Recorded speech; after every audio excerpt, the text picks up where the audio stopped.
अस्सलाम वालेकुम एवरीवन, कैसे हैं आप सब लोग। तो यहाँ तो मेरी गुड मॉर्निंग हो चुकी है, आप लोगों की भी होप हो चुकी होगी। एंड यहाँ पर जो है मैं प्रिपेयर कर रही हूँ अपना मॉर्निंग का ब्रेकफास्ट। यहाँ पर मैं बनाने वाली हूँ आज पकौड़ियाँ, क्योंकि मेरे हस्बैंड की जो है वो फरमाइश है कि आज जो है वो पकौड़ियाँ बनाई जाएं, तो इसीलिए उसी की प्रिपरेशन कर रही हूँ मैं। यहाँ पर जो है मैंने ये प्याज लिया है और मैं जो है आलू की पकौड़ियाँ बनाऊंगी। तो यहाँ पर मौसम इस वक्त बहुत ज़्यादा अच्छा हो रहा था, तो इसी वजह से हस्बैंड ने बोला था पकौड़ियों के लिए। यहाँ पर मैं इतनी ढेर सारी पकौड़ियाँ इसलिए बना रही हूँ क्योंकि जो है हमारे साथ हमारे देवर और जेठ भी रहते हैं यहाँ पे, तो इस वजह से उन लोगों की भी जो है उन लोगों के लिए भी मुझे प्रिपेयर करना पड़ता है हर एक चीज़, चाहे वो मैं खाना बना रही हूँ या फिर मैं कोई ब्रेकफास्ट वगैरह अपना रेडी कर रही हूँ, तो उन लोगों के लिए मुझे प्रिपेयर करना होता है। तो इसीलिए मैं इतनी ढेर सारी पकौड़ियाँ बना रही हूँ। पकौड़ियाँ बनाने के लिए मैं यूजुअली जो यूज़ करती हूँ वो है अनियन या पोटैटोज़ की जो है मैं पकौड़ियाँ बनाना प्रेफर करती हूँ, क्योंकि मुझे ये सबसे ज़्यादा अच्छी लगती हैं और सबसे ईजी भी रहती हैं। मैंने एक शॉर्ट्स बना रखा है, उसमें भी मैंने बता रखी है कि मैंने कैसे पकौड़ियाँ बनाई हैं, बट मैं आपको यहाँ पर भी बता देती हूँ। मैंने यहाँ पर बस आलू लिए हैं, प्याज लिया है, और आलू और प्याज की आप क्वांटिटी जो है वो सेम भी रख सकते हैं या फिर आप आलू थोड़ा ज़्यादा भी कर सकते हैं। मैं यहाँ पे थोड़ा सा ज़्यादा आलू करती हूँ, जिसकी वजह से ये है जो ऑयल वगैरह होता है वो इतना ज़्यादा हमारी पकौड़ियों में नहीं आ पाता है, और पकौड़ियाँ बहुत ज़्यादा टेस्टी भी बनती हैं।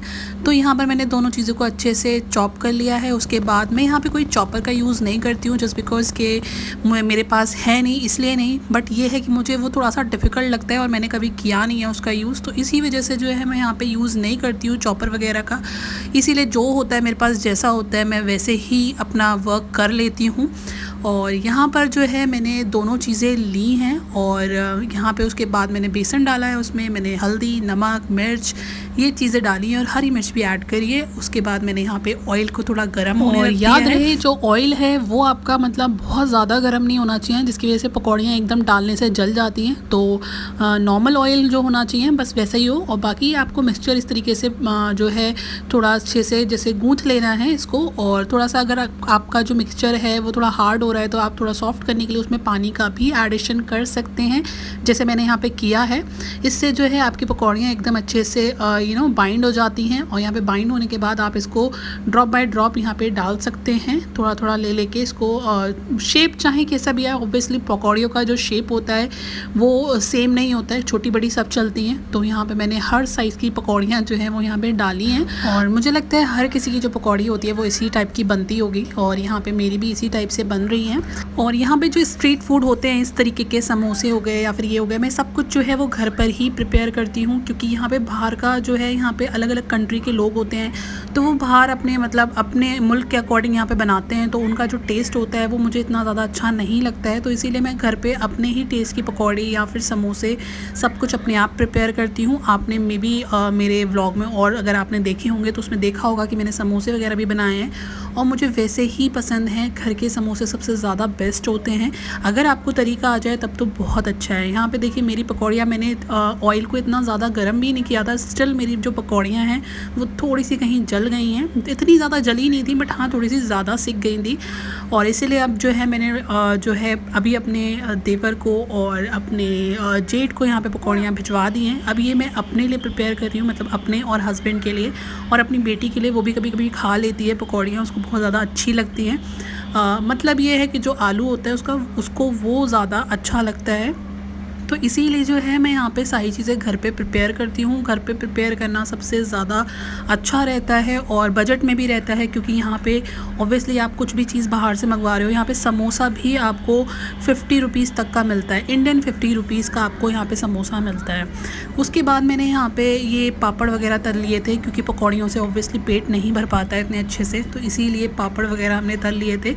पापड़ वगैरह के साथ ये कचरियाँ मैं इंडिया से लेकर आई थी, हाँ अभी लास्ट टाइम जब मैं गई थी तो ये मैंने कचरियाँ वगैरह लेकर आई थी।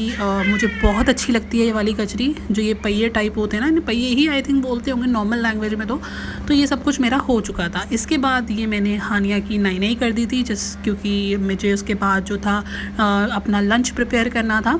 और यहाँ पे जो है मैंने अपना लंच प्रिपेयर कर रही थी। यहाँ पे मैंने लंच में बनाया था अपना आलू की जो कतलियाँ होती हैं वो बनाई थी, और मैं थोड़ी तीखी जो है आलू की कतलियाँ खाना पसंद करती हूँ, तो इसीलिए मैंने जो है रेड चिली का भी यूज़ करती हूँ और ग्रीन चिली का भी यूज़ करती हूँ। दोनों ही मुझे बहुत अच्छी लगती हैं। और जो लोग ऑब्वियसली जिनको चटकारे सूझते होते हैं तो उन लोगों को जो है वो ये सारी चीज़ें बहुत अच्छी लगती हैं। तो इसीलिए मैं बहुत सारी ग्रीन चिली और रेड चिली का यूज़ करके जो है कतली बनाती हूँ। बहुत ज़्यादा टेस्टी, बहुत ज़्यादा यम्मी बनती है और ये सबको ही बहुत पसंद आती हैं, बहुत अच्छी लगती हैं। ये कुछ ज़्यादा तामझाम नहीं है इसके अंदर, जैसे आप देख रहे हैं इसी तरीके से बनाना है, सिंपल और बहुत क्रिस्प आपको इसको रखना है। यहाँ पर उसके बाद हमारा लंच हो चुका था और हानिया की नाई हो चुकी थी ऑलमोस्ट। तो यहाँ पे उसके जो बाल थे मैं सुखा रही थी, इसको अच्छे से कॉम्ब कर दिया था, बट सारे आगे आ गए थे। उसके बाद इनकी फरमाइश थी कि इन्हें आइसक्रीम खानी है, तो यहाँ पर जो है इनके लिए इनके अब्बा जो थे वो आइसक्रीम लेकर आए थे। ये नॉर्मली रोज़ खाती है ये आइसक्रीम, इसको बहुत ज़्यादा पसंद है, इसलिए आज मेरे लिए भी आइसक्रीम आ गई थी, तो मैं भी आइसक्रीम का मज़ा ले रही थी।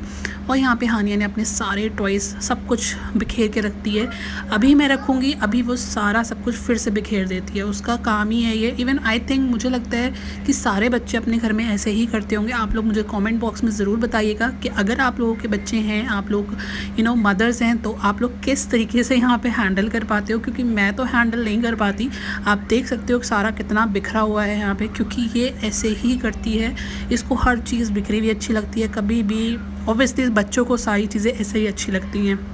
यहाँ पर इनकी फरमाइश थी कि ये मम्मम पिएंगी, तो इन्होंने मम्मम पिया था। और यहाँ पे इन्होंने मम्मम अपना सिपर से ही पीती हैं, क्योंकि मैंने ग्लास से इसलिए नहीं ज़्यादा पिलाना प्रेफर करती हूँ, क्योंकि उसमें क्या होता है जो है बच्चे की जो प्यास है वो अच्छे से नहीं बुझ पाती है और वो पानी इतने अच्छे से मतलब उनको इतना ज़्यादा क्वांटिटी में कंज्यूम नहीं कर पाते हैं जितना वो सिपर से कर लेते हैं। तो इसीलिए, और यहाँ पे सिपर जो है ये प्लास्टिक का तो नहीं है, ये मैंने स्टेनलेस स्टील का है ये, ठीक है। तो इसीलिए मैं ये यूज़ करती हूँ। यहाँ पे हानिया जो है अपना फेस क्लीन नहीं करवा रही है आइसक्रीम खाने के बाद, और बस इसको यही होता है कि इसे बाइल चाहिए, अपना मोबाइल को बाइल बोलती है, उसको ये चाहिए है। और मुझे लगता है आजकल के जितने भी बच्चे हैं ना, वो सब कुछ मतलब अगर उन्हें खाना खाना है, कुछ भी खाना है, उन्हें बाइल देखकर ही खाना है। यही जिन्होंने एक वो बना लिया है फॉर्मेट अपना कि हाँ ऐसे ही करना है। मेरी बेटी को मैंने बिल्कुल भी इस चीज़ की आदत नहीं लगाई थी, बट पता नहीं कहाँ से इसको आदत लग गई। अब मेरे टाइम हो चुका था, मगरिब की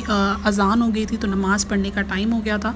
तो यहाँ पे मैं नमाज़ पढ़ रही थी। नमाज़ पढ़ने के बाद मुझे अपना डिनर भी प्रिपेयर करना था, तो अब मैं चली अपना डिनर प्रिपेयर करने। बट आपको उससे पहले दिखा दूँ मेरे किचन का हाल। यहाँ पे बहुत ज़्यादा ख़राब हो रखा था, इन लोगों ने सब ने मतलब खा के यहाँ पे रख देते हैं ना, तो उसके बाद फिर मुझे ही सब कुछ वॉश करना होता है। तो यहाँ पे मैंने बाद में ये सब चीज़ें की, और जो है मैंने सब चीज़ें क्लीन कर रही थी, सारे बर्तन वगैरह अच्छे से, क्योंकि मैं इतना ज़्यादा ज़्यादा किचन में भी नहीं जा पाती हूँ, क्योंकि आपको नहीं पता है या पता नहीं पता है, अगर आपने मेरे पहले वाले ब्लॉग्स देख रखे हैं, क्योंकि मैं वहाँ पे बता रखा था कि मेरा एक और चैनल है, वहाँ पे मैं दुबई रिलेटेड सारी इन्फॉर्मेशन देती हूँ।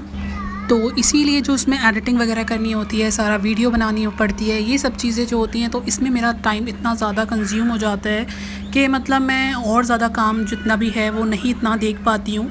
इसीलिए किचन में भी बस मैं अपना ब्रेकफास्ट, लंच और डिनर के लिए ही आती हूँ, और बाकी मैं कुछ अगर बर्तन वगैरह वॉश करने भी होते हैं तो वो थोड़ा टाइम बाद में जाती हूँ और उसको क्लीन करती हूँ। यहाँ पे मैंने जो है अपना किचन जो है वो ऑलमोस्ट सारा साफ़ कर दिया है। अब टाइम आ चुका था मेरा डिनर बनाने का, तो मैंने यहाँ पे डिनर अपना प्रिपेयर करना स्टार्ट कर दिया था।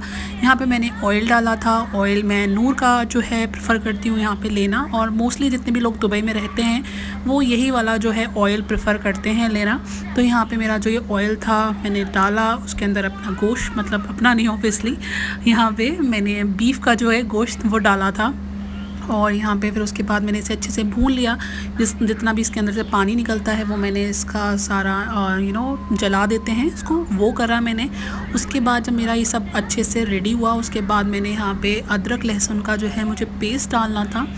अदरक लहसुन का पेस्ट मैं बाहर से ही मंगवा लेती हूँ, क्योंकि यहाँ पे अगर मैं बंधा हुआ जो अदरक लहसुन होता है उसको अगर मंगवाने से बेहतर है कि आप जो है बाहर से मंगा लो, क्योंकि वो दोनों ही प्राइस सेम बैठता है। तो इसीलिए क्यों फालतू में घर पे इस चीज़ को करो जब प्राइस ही दोनों का सेम है। तो इसीलिए मैं बाहर से ही मंगवा लेती हूँ। कभी नहीं होता है तो हाँ मैं घर पे भी उसको पीसना प्रेफर कर लेती हूँ अगर अदरक या लहसुन है घर पे। यहाँ पे मैंने 2 चम्मच डाले थे अदरक लहसुन के, वो भुन रहा है। जब तक मैंने यहाँ पे राइस के लिए प्रिपरेशन करना स्टार्ट कर दी थी। और जो राइस हैं वो मैं इतने बड़े भगोने में ऑब्वियसली इसलिए बना रही हूँ, जैसे मैंने आपको स्टार्टिंग में बताया कि यहाँ पे मेरे साथ मेरे देवर और जेठ भी रहते हैं, तो उन लोगों के लिए भी प्रिपेयर करना पड़ता है। तो इसी वजह से इतने बड़े भगोने में मैंने इसको चावल जो था अपने भिगोए थे। और चावल जो है मैं मतलब चावल में जो पानी है वो मैं डेवड़ा डालती हूँ। ये मैंने अपने बिरयानी वाला जो मेरा व्लॉग था उसमें भी मैंने बता रखा था। इससे चावल एकदम खिले खिले बहुत अच्छे बनते हैं। और साइड में मेरा ये भुन रहा था, मेरा जो मतलब जो मैं गोश्त बनाने वाली थी वो भुन रहा था। और गोश्त क्या, मैं यहाँ पे दाल बना रही हूँ, उसके लिए पहले से आपको किसी भी चीज़ के लिए अगर आप दाल बना रहे हो, कुछ भी बना रहे हो, तो आपको गोश्त को अच्छे से भूनना पड़ता है। इसमें ये अदरक लहसुन का पेस्ट डालना पड़ता है और हल्दी मिर्ची धनिया नमक, ये तो मतलब नॉर्मल है। जो लेडीज़ होती हैं, जो होम मेकर होती हैं, उनको ये सब कुछ अच्छे से पता होता है कि उनको जो है स्टार्टिंग इसी से करनी है। अगर वो कोई भी गोश्त का सालन बनाना है उन्हें, तो वो स्टार्टिंग ही उन्हें इससे करनी होती है। तो इसके बाद मैंने थोड़ी सी हरी मिर्च, क्योंकि मुझे बहुत पसंद है हरी मिर्च, हर चीज़ में मैं खाती हूँ, चटपटा मुझे बहुत पसंद है। उसके बाद मैंने जब तक ये जो राइस थे वो मैंने अपने भिगो दिए थे, क्योंकि 1 घंटा राइस को भिगोने के लिए आपके साथ ये होता है कि जो राइस होते हैं वो बहुत अच्छे निकलते हैं बनकर। यहाँ पर फिर मैंने भून लिया था। भूनने के बाद मैंने थोड़ा सा पानी ऐड किया। पानी ऐड करने के बाद मैंने कुकर में फिर जो था जो उसकी लिड होती है वो लगाकर इसमें मैंने सीटी लगा दी। गोश्त को अच्छा गलाना है अगर आपको, तो आप इसमें 1 सीटी लगाने के बाद आप जो है चूल्हा 0 पर कर दीजिए बिल्कुल। इससे क्या होता है कि आपका जो गोश्त होता है वो बहुत अच्छी तरीके से पक जाता है। आप इसको 0 पर करने के लिए 20 या 30 मिनट्स के लिए इसको छोड़ दीजिए ऐसे ही। उसके बाद जब आप आके देखेंगे, बंद कर दीजिए उसके बाद चूल्हा, और जब आपकी सीटी इसमें से निकल जाए जो कुकर में से, उसके बाद आप जब देखेंगे तो गोश्त आपका एकदम से अच्छे से पक चुका होगा। बोटी जो होगी वो एकदम से गल चुकी होती है, और हमें जो है बोटी अच्छे से गली हुई अच्छी लगती है। यहाँ पर जो है ये मैं काली दाल बना रही हूँ, उड़द दाल जिसे बोलते हैं वो बना रही हूँ। मैं इसको जो है काली दाल बोलती हूँ, क्योंकि बचपन से हम काली काली बोलते हुए आते हैं, क्योंकि हमें जो है नेम्स इतने अच्छे से याद नहीं होते, बट कलर्स के फॉर्म में हम इन्हें डिफ़ाइन कर पाते हैं कि हाँ ये क्या क्या हैं। तो इसीलिए मैं यहाँ पे काली दाल बोल रही हूँ इसको। तो यहाँ पर जो है मैंने ये काली दाल जो है भिगो कर नहीं रखना है आपको यहाँ पे इसको वॉश करके डायरेक्टली डालना है, क्योंकि अगर काली दाल को भिगो कर रखते हैं तो जो उसके छिक्कल होते हैं ऊपर से वो छूट जाते हैं, और ये फिर जो है उड़द की जो धुली दाल होती है ना, ये वो बन जाती है। तो इसीलिए आपको जो है इसको सोक करके नहीं रखना है। यहाँ पर जो है मैंने अपना जो काली दाल थी वो धो ली है, उसके बाद एडिशन करके इसको पकने रख दिया है पानी डालकर। अब यहाँ पे जो है ये हमारे हस्बैंड जो है यहाँ पे नमाज़ पढ़ रहे हैं, और ये हानिया जो है उनके आगे पीछे घूमती है। ये उसका रोज़ का है, जब जब वो नमाज़ पढ़ते हैं तब तब हानिया को जो है वो यही करना होता है। मैं उसको हटाती हूँ, स्टिल वो नहीं हटती है। और यहाँ पे मेरे उड़द चावल बनके रेडी हो गए थे, बहुत ही टेस्टी थे। आप लोग भी ज़रूर ट्राई करिएगा। यहाँ पे हानिया को भी खाना था। यहाँ पे मैं वेट कर रही थी अपने हस्बैंड का कि वो आएँ, तो उसके बाद हम स्टार्ट करते हैं। आप लोग ज़रूर इस चीज़ को ट्राई करिएगा। अगर मेरी वीडियो अच्छी लगती है आपको, तो प्लीज़ इसको चैनल को मेरे सब्सक्राइब करिएगा और वीडियोज़ को मेरी लाइक करिएगा। अल्लाह हाफिज़।